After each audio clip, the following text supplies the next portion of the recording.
Project Aurora leak. Did a senior engineer just prove back-engineered alien tech? It spun with no fuel, he whispers, eyes on a folder stamped Project Aurora. On the top page, a redacted schematic, a ringed core annotated ZPF coupling. Performance notes that read like fiction, right-angle jumps, silent climb, pilot exposure limits blacked out. An internal memo says non-terrestrial derivation, underlined twice. If this is real, it rewrites energy, war, and who decides the future. Aurora's been a rumor, a ghost jet, a budget sink. This leak is different, specs, logs, procurement. One component name, Hermes, shows up in 3 separate decades. To understand why the memo reads like panic, we go back to the first anomaly. The first anomaly, desert test that shouldn't have worked. They called it a range calibration, the kind you run when nobody's career is on the line. But that morning the project manager wore the expression of a man betting a house deed. The device sat on a ceramic pedestal inside a corrugated shelter, cables snaked to a rack of oscilloscopes and a portable cryo unit coughing vapor into the desert heat. No jet fuel, no oxidizer, no propellant tanks. Just a ring, layered metal and coils, tethered to a power bus drawing less than a household hairdryer. Stakes were unspoken, but everyone felt them. The program had burned 2 fiscal years and left a trail of skeptical auditors. One silent spin-up could save jobs, contracts, and reputations. One hiccup could bury it in the interesting, not actionable graveyard. The range commander had cleared a wide box of airspace anyway. You don't risk a telemetry bird for an interesting test. At 3:11, the tech chief gave a thumbs up. The engineer will meet later, still anonymous in the logs, typed in a frequency sweep and paused. He wrote in his pocket notebook, "If it hums, we're not alone." They brought the core to pre-cool, the cryo unit ticking down. A faint frosting formed at the base, a little halo where nothing should frost in that dry air. The comms net crackled. Someone chuckled about ghost air conditioning. The project manager didn't smile. Stakes, a program lives or dies on what happens next. The order was simple, 10-second resonance ramp, hold then off. The action wasn't. At 3 hours 14 minutes and 26 seconds, the ring started to sing, barely audible, a thin glassy tone inside a higher frequency hiss, like pressure equalizing inside the skull. The range microphones recorded a sound that later analysts described as EM pickup masquerading as audio. The unit lifted. Not much, 2 inches, maybe 3, hovering on its pedestal as if a hand were under it, steady as a bubble in thick oil. Everything in the room responded before anyone did. Breath condensed at the ring edge. A wool cap on the back of a chair pressed flat. Paper clips oriented like compass needles. Temperature probes along the housing registered a dip, fractional but consistent. And inexplicably, the bus power draw dropped as the lift stabilized. The graph shows it, a shallow U-shaped sag in consumption at the moment the device cleared the pedestal. Less in than out, at least by the range recordings account. The technician nearest the device wrote later, "Ozone and metal taste." He rubbed his tongue with the back of his glove, a reflex he couldn't explain. The comms net didn't like what it heard.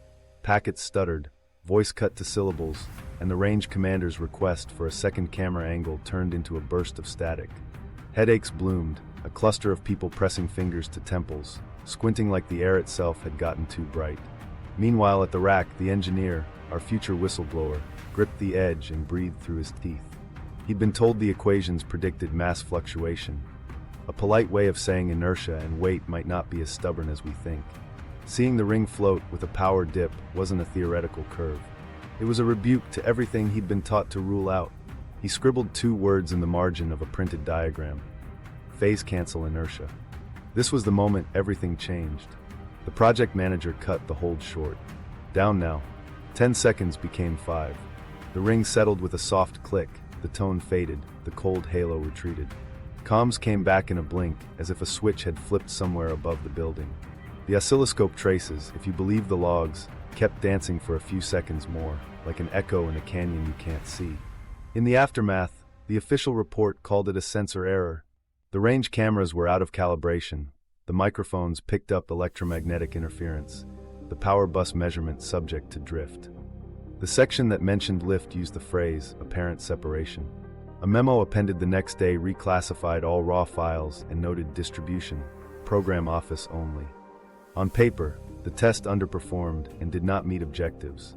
What nobody knew at the time, unless they were watching Procurement, was that the supply chain moved like someone had greenlit a miracle. Within 2 weeks, requisitions spiked for barium ferrite composites, niobium titanium wire, high-purity bismuth slices, and a curious spec for layered metal sheets at micron-scale tolerances. Those orders didn't go to the usual catalog vendors. They clustered around 3 shell companies tied to a single P.O. box in a city that doesn't brag about its defense work. Hidden in the materials list was a breadcrumb, a codename attached to a purchase order for a ring liner, metamaterial, MK2. Hermes. It wasn't a working group, not a deliverable anyone on the range had heard. It was a tag that would show up again years later in an unrelated ocean sensor log and decades before in a metallurgical note clipped into a 1950s archive. Hermes wasn't a person or a place. It was a bridge. Human moments linger. The tech who wrote about the taste of metal reported nosebleeds that week. The range commander filed a noise complaint with himself, an acoustic signature he couldn't place, then moved it to closed. The project manager gathered the team and told them the word nobody wanted to hear: silence. We'll treat anomalies as instrumentation issues until validation. The engineer stayed after the meeting, staring at the pedestal. He put his hand where the ring had been. It felt like a refrigerator door left open a crack. Impact rippled inside compartments. Budgets that had been in limbo crossed signatures overnight. A visiting auditor was rescheduled, then reassigned. A redacted email hints at a new hazard classification. Pilot exposure limits, deferred pending CR. The rest blacked out, the fragment enough to suggest they were talking about something you don't measure with a Geiger counter. While the range buried it in paperwork, aerospace suppliers started moving like they'd been waiting for the call. The anomaly had a supply chain, and the supply chain had a story to tell. Paper trail, the procurement that gave it away.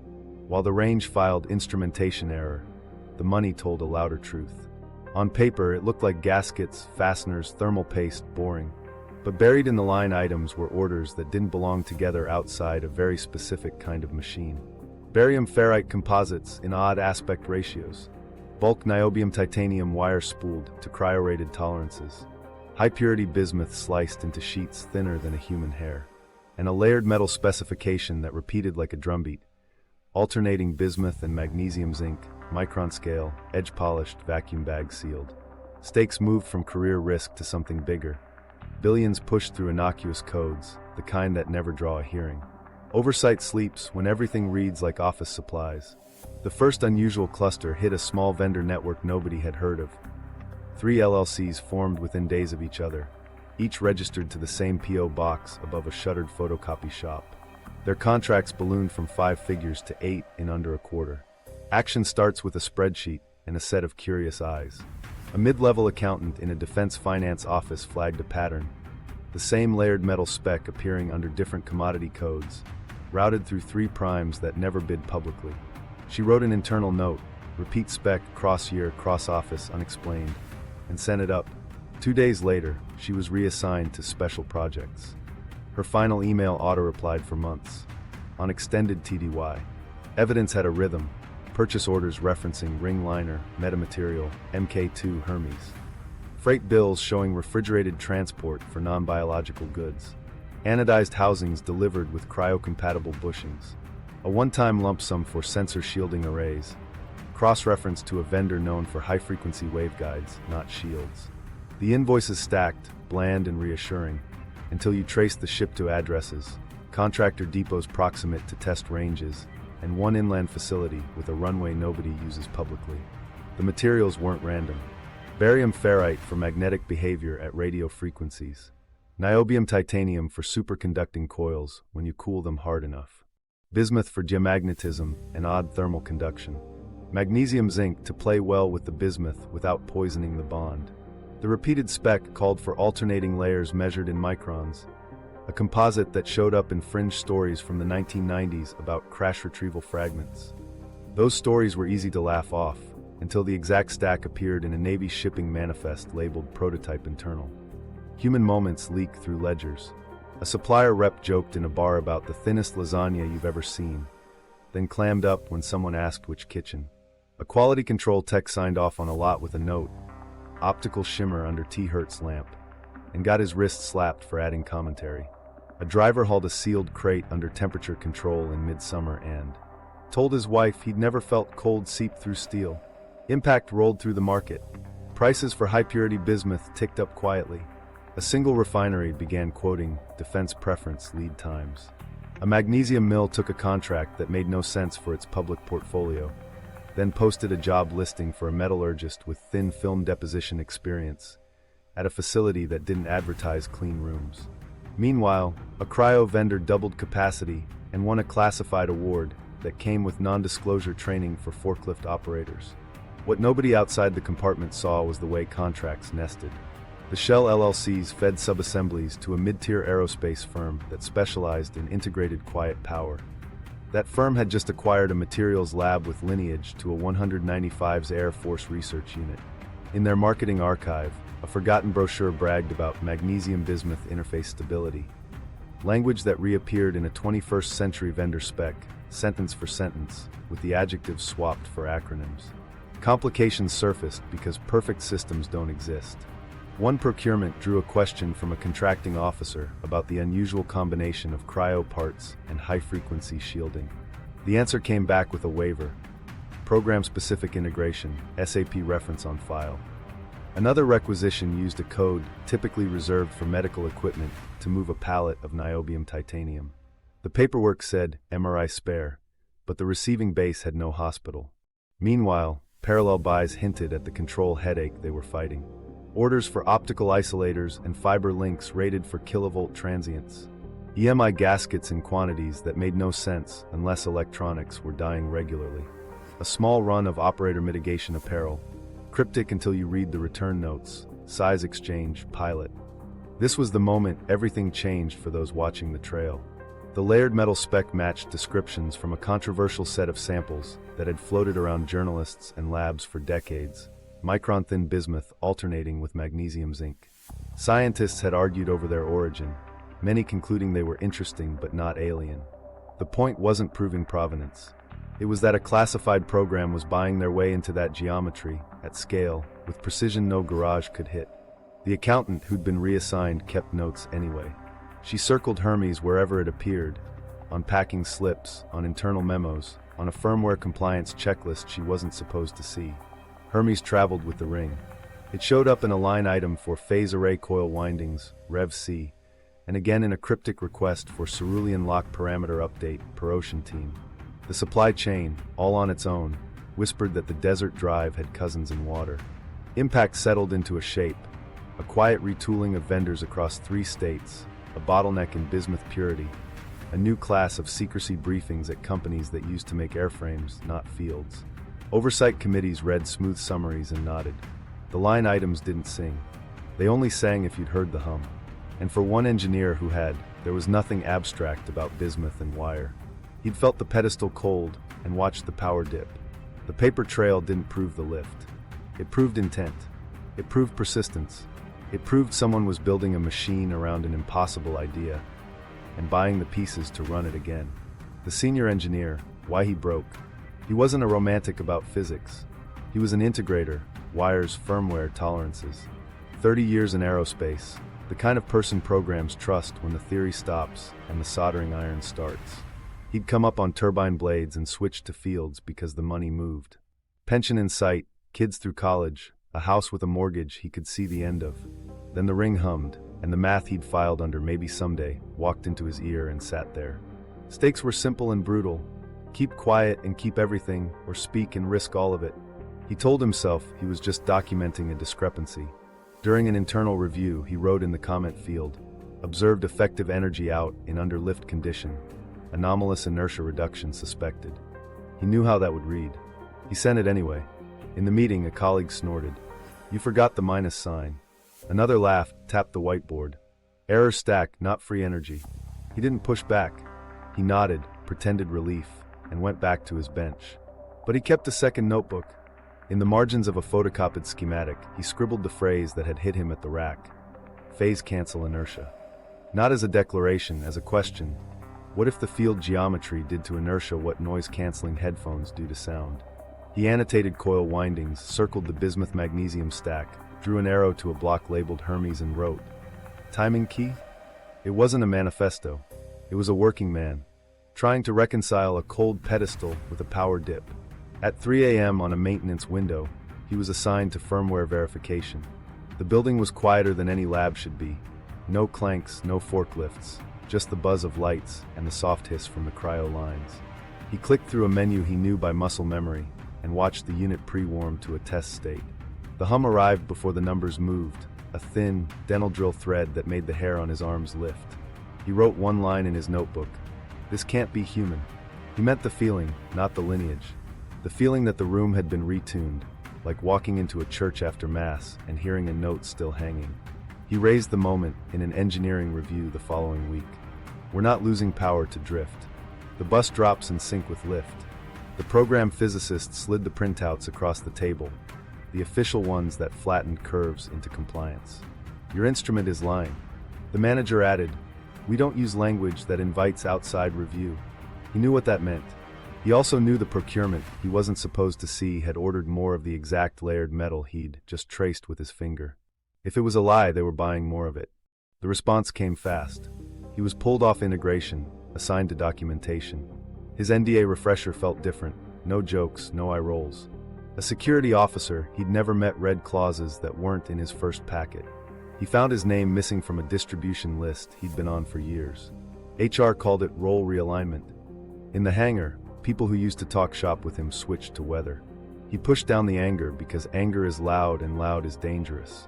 Then came the memo. Not addressed to him, but routed through his new inbox by mistake. An internal note linking Project Aurora. Hermes integration to legacy alloy sample analysis, 1954. He froze. The attachment field referenced a file number in a lab, Wright-Patterson. He'd heard the stories like everyone, filed them under folklore. Seeing a program code he knew paired with a year, he didn't undone his compartmentalization. He printed the page, read it once, and slid it under his keyboard. He didn't take copies home. He wasn't reckless. He just didn't let this one disappear. Human cost crept in sideways. His wife said he'd started waking up at 3:14, the time stamped on the test video, staring at the ceiling. He stopped taking the motorcycle on Fridays. He began running quiet errands he didn't use to, like buying a second phone and then not using it. In the lab, he leaned a little too long near the ring when it idled and came back with a headache he pretended was dehydration. He wrote pilot exposure limits in his notebook and underlined it twice. Why he broke wasn't a single moment. It was the accumulation, the downgrade after asking a fair question, the way procurement sang the same note as the hum. The memo that took him from this decade to a sample labeled with a year that belonged to his father. He'd spent a career building the things other people imagined. Now he was being asked to pretend he hadn't seen a thing his hands could still feel. He made a small decision first: keep that memo. He'd justify it as a misfiled document he'd return later. He didn't return it. That choice forced the next. The memo forced us decades back. 1954 sample, the origin myth of the alloy. To understand the memo that froze him, we need to step into a basement lab when the Cold War was still learning to walk. The folder was stamped Foreign Recoveries in a font that looks quaint now. Inside, a lab intake sheet dated 1954, routed to Wright-Patterson's materials unit, assigned to a project officer whose name appears only as initials. The object arrived in a foam-lined tin with a typed tag, Sample 72B. Provenance was a paragraph of FOG, Field Collection, Western Range, High Security Chain, written to say something while telling nothing. Stakes weren't academic. Whoever could bend new physics would own the century. The Air Force had a simple directive: get smarter faster. 72B was small, a shard barely larger than a postage stamp, but it didn't behave like scrap. Under a jeweler's loupe it showed stripes, not from machining, but from nature faking a laminate. A technician sketched it with a pencil, shading the dark bands thicker. He labeled one side MGZN, with a question mark that lingered for years. Action lived in the tests. Metallurgists sliced a sliver with a diamond saw, floated it in alcohol, and measured layer thickness with an optical comparator. The report notes microns, not mils, bismuth in layers as thin as paper ash, alternating with thicker magnesium zinc. They tried to melt the interface and failed. It beaded like oil on glass. Isotope ratios looked wrong. Not extraterrestrial, just skewed enough to suggest an unusual process. The stack refused to diffuse at temperatures that should have blurred it. Someone wrote quasi-ordered. In the margin, an early stab at a word that would later be called metamaterial. Evidence stacked up in dry lines. Anisotropic response under T-Hertz lamp exposure. Diamagnetic enhancement beyond bulk bismuth. Thermal gradient across thickness not explained by conductivity tables. They brought magnets near the shard and saw behavior that made no sense in a classroom. The field lines bent in a way the chalkboard never warned about. A lab tech wrote a note that doesn't belong in a government file.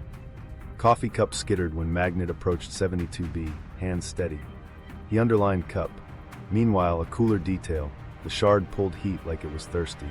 One probe near a bismuth layer recorded a small, repeatable dip when driven with a radiofrequency coil. The delta was tiny fractions of a degree, but consistent enough that a skeptical supervisor ordered a second rig. The second rig echoed the first. The write-up called it a local thermal anomaly under EM excitation. Nobody used words like field coupling. That language comes with decades. They settled for anomaly. This was the moment everything changed for the file, not for the world. A senior scientist summarized, "Not manufacturable with current processes." The phrase appears twice, once in the conclusion, and once in a routing slip to an office whose number now maps to a building with no public entrance. The recommendation: store under exotic, restrict distribution, revisit when techniques improve. They wrapped the shard in fresh foil and slid it into a labeled drawer with a key that lived on a chain under a shirt. What nobody outside the room knew was that a name in the report's CC list would echo 60 years later. The initials matched the surname that rides along the Aurora procurement lineage. A through line from a mid-century materials lab to a modern contractor with a sanitized logo. The scientist wasn't immortal. People don't live that long. But their students do, and their papers seed families of companies. The CC list reads like a family tree if you know how to squint at titles. Human moments didn't stop. A junior chemist took the bus home that week and told her husband, "We had a piece of something today that behaved like a trick." She couldn't say more.